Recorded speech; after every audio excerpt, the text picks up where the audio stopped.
Okay, so I will show you how to assign the name of the series so that you can process in the application, since it is not processing because the acquisition series name is different this time.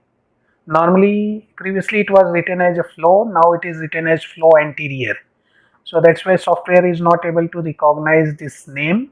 So how to make it to recognize?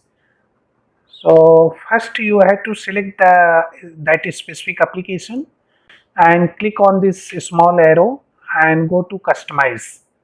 Okay, and here nothing to do, just select this middle option always and then click and apply. Okay, and then select the proper data set,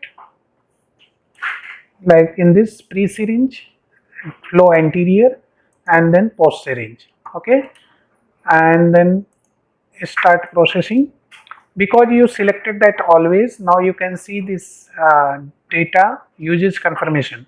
Here you can see on in the under the input only pre-syringe is there, the other series are on the top, that is under the unused. So what you have to do is select this dynamic series and then click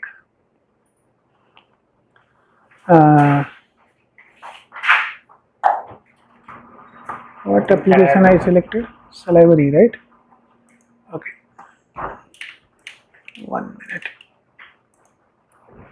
let's start. Okay, this one make thyroid and post syringe take as a empty. Now you can see all the three data sets are under the input data set, right sir? Now if you click OK, it will open. Got it?